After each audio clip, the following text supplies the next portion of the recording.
And welcome back to tonight's special RFL investigation, Ride at Your Own Risk. Now, while Rye Playland has been a place for lots of family fun, in recent years, it's also been the scene of many tragedies. 3 people died on rides at Playland over a 3-year stretch. In 2 of those cases, they've resulted in lawsuits against the park's owner, none other than Westchester County.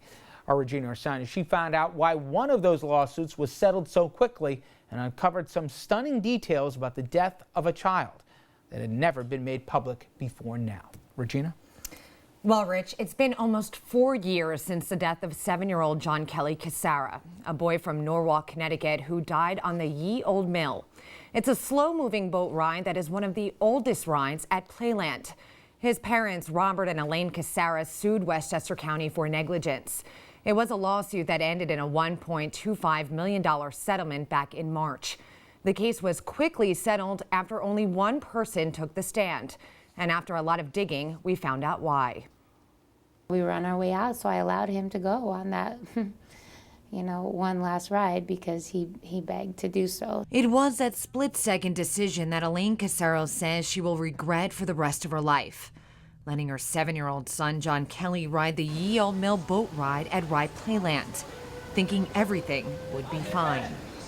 Going over it, as you can imagine, over and over again for the last 4 years of my life, there was nothing to indicate to me that there would be any type of harm that could come to my child. When my little boy turned around and smiled at me going in, I had no idea what was in front of him. No idea. Little did CASSARA know that that would be the last time she would ever see her little boy smile again. For some unknown reason, possibly because he was afraid of the dark ride, John Kelly got out of the boat. The 7-year-old was found dead almost an hour later, his head crushed by the conveyor belt. I saw an EMT guy run in with those heart thingies. I don't even know what to call them. And I obviously knew that things were not good, but I still was believing for a miracle. And then they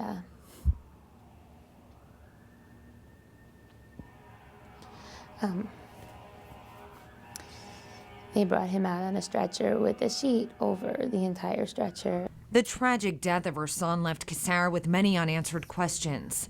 Why did this happen? How could the workers not see her son get out of the boat? How could John Kelly have died on a slow-moving ride that was supposed to be safe? These questions and more were answered once she filed a lawsuit against Westchester County, and her lawyer started interviewing the people who were in charge of the ride that day. After going through and interviewing these witnesses, what was some of the most compelling stuff that you heard? I was surprised at what each of the witnesses had to say, and the efforts or the lack of efforts that were put forth in the park, from the lack of training to each of the ride operators and attendants, to the lack of oversight from management at the ride.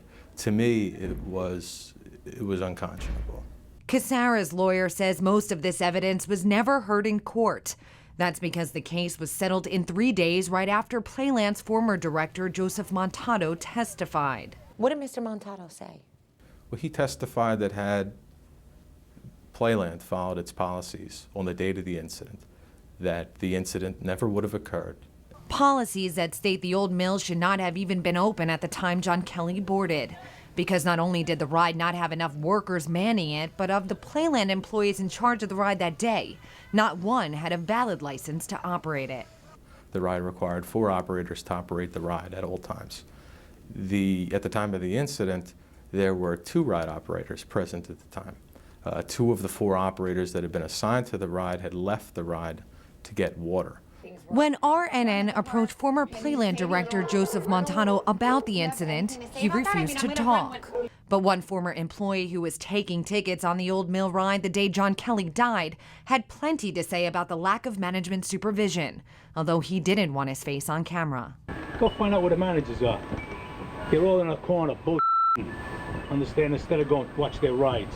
RNN obtained pre-trial depositions from the CASSARA case that seemed to echo the idea that proper management was not only lacking at the park, but that ride safety was not always a top priority at Playland. During his deposition, former park manager Joseph Montano admitted that he made the decision to remove 4 additional workers who originally monitored activities inside the old mill, leaving patrons unsupervised. The lawyer asked him, quote, "Were those people there, the ride operators at stations throughout the ride, when you first took over as director of Playland?" Montano responds, "Yes." The lawyer asks, "And did you make the decision to remove them?" Montano says, "At some point, yes." The deposition also pointed out that warning signs on the ride were illegible, almost non-existent. And to make matters worse, they were actually placed at the ride's exit where people boarding could not see them. In another part, the lawyer asked, quote, "If one were to enter the entrance to the ride, would they see the sign before they entered?" Montano responds, "Quite possibly." The lawyer asks, "Only if they walked from the direction of the exit?" Montano says, "Sure."